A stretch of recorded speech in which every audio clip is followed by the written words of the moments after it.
Welcome back to Security for Legal SaaS. I'm Alice. And I'm Dan. Episode 17, Password Hashing Done Right. Alice, let me start with something I've heard developers say in interviews. Don't worry, our passwords are encrypted. Why does that make you wince? Because encryption is the wrong word and the wrong mechanism. Encryption is reversible. You encrypt data so you can decrypt it later. If your passwords are encrypted, that means somewhere in your infrastructure there's a decryption key. Anyone who obtains that key, a disgruntled admin, an attacker who compromises your key management, a misconfigured backup, can decrypt every password in your database in one operation. So what's the correct approach? Hashing. A hash function is a one-way mathematical transformation. You put the password in, you get a fixed length output, the hash, and there is no mathematical way to reverse it back to the original password. When a user logs in, you hash what they typed and compare it to the stored hash. You never need to recover the original password. You never should be able to. Right, but not all hash functions are equal. LinkedIn learned that the hard way. LinkedIn stored 117 million passwords hashed with unsalted SHA-1. SHA-1 is a general-purpose hash function designed to be fast. That's exactly what you don't want for password hashing. Fast means an attacker with a GPU, a graphics processing unit, the same chip used for gaming, which can run thousands of calculations in parallel, can compute billions of SHA-1 hashes per second. Within days of that breach, the majority of those passwords were cracked using dictionary attacks and rainbow tables. What's a rainbow table? A pre-computed lookup table. If I hash password 123 with SHA-1, I always get the same output. An attacker can compute hashes for millions of common passwords in advance, and just look up each hash in your breach database against their table. Instant match, instant crack. This is what salts defeat. Explain salts. A salt is a random value, at least 16 bytes. That's unique to each user and generated fresh every time a password is set. You prepend it to the password before hashing. So, password 123 with salt A7F3B2 produces a completely different hash than password 123 with salt 9C4E1D. Rainbow tables become useless because the attacker would need a separate table for every possible salt value. That's computationally impossible. Right, got it. So what algorithms should we actually be using? The current recommendation from OWASP, the Open Web Application Security Project, the industry's go-to source for web security standards, is Argon 2ID. It won the password hashing competition in 2015, selected by a panel of cryptographers from 24 submissions. Its key innovation is memory hardness.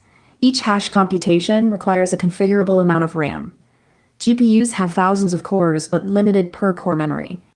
If each hash computation requires 19 megabytes of RAM, you can't parallelize thousands of them on a GPU like you can with SHA-1 or even bcrypt.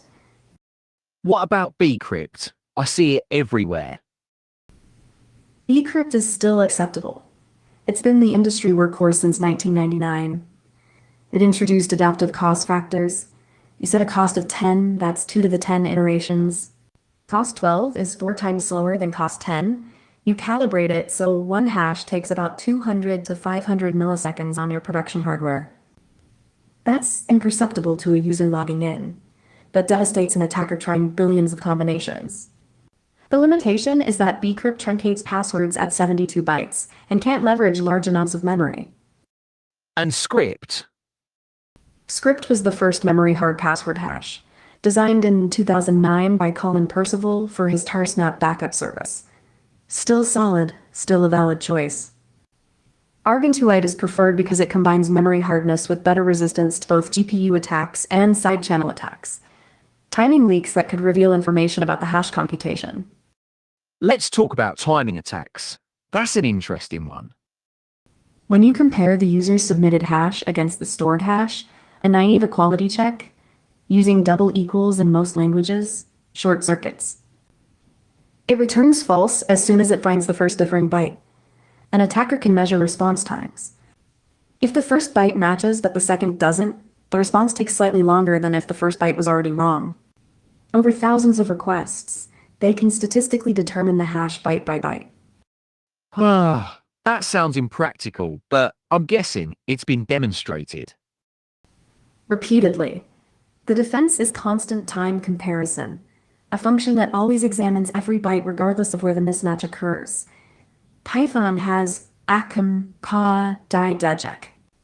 Node has crypto tell safe equal. Every major language provides one.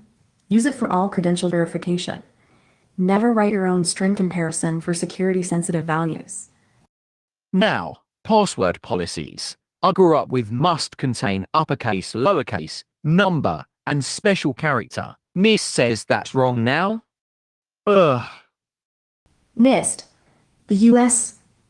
National Institute of Standards and Technology, which sets widely adopted security benchmarks. Their special publication 860B, published in 2017 and updated since, explicitly deprecated composition rules and forced rotation. Composition rules produce predictable patterns. When you require a capital letter, people capitalize the first character. When you require a number, they append 1. When you require a symbol, they use an exclamation mark. Attackers know these patterns. Password 1 satisfies every composition rule and falls in seconds. So what does NIST recommend instead? Length. Minimum 8 characters. They recommend 15 or more.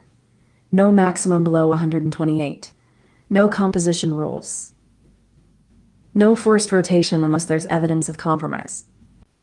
Allow paste, because that's how password managers work, and password managers are the single most effective credential hygiene tool. And critically, check every password at registration against known compromised password lists. Right, like have you been pwned? Troy Hunt's Pwn Passwords API contains over 900 million compromised passwords. The API uses a technique called k-anonymity, a privacy method where you only reveal partial information, so the server never learns the full value. You send only the first 5 characters of the SHA-1 hash of the password. The API returns all matching suffixes. You check locally. The full password never leaves your server, and Troy Hunt never learns what password you're checking. MIST 800-63B requires this check. If a user picks a password that's appeared in previous breaches, reject it with a clear explanation and suggest they use a password manager. For legal SaaS specifically, why does this matter more than average? Lawyers reuse passwords. They manage dozens of systems. Court filing portals, client management platforms, bar association accounts, your platform. A credential stuffing attack takes passwords leaked from one breach and tries them against your login. If a lawyer used the same password on your platform as they did on a breach service, the attacker walks right in. Rate limiting, device fingerprinting, CAPTCHA, those challenge response tests that ask you to click traffic lights or type distorted letters to prove you're human, after failed attempts, all necessary. But checking against compromised passwords at registration prevents the problem at the source. One last thing, work factor calibration. How do you keep up with hardware improvements? Annually, benchmark your hashing parameters on your authentication servers. Target 200 to 500 milliseconds per hash. When you increase the work factor, you don't need to force password resets. On the next successful login, verify against the old hash, then silently rehash with the new parameters and store the upgraded hash. The user never notices. Your security improves continuously. The Dropbox breach proved this works. 68 million bcrypt hashes were exposed, but bcrypt's cost factor made mass cracking economically impractical. Next episode, JWT Anatomy and Pitfalls. Spoiler, the none algorithm is exactly as terrifying as it sounds. Until then, I'm Alice. And I'm Dan. Security for Legal SaaS is a series written with AI assistants. Alice and Dan are AI-generated voices. No professional advice here, just education.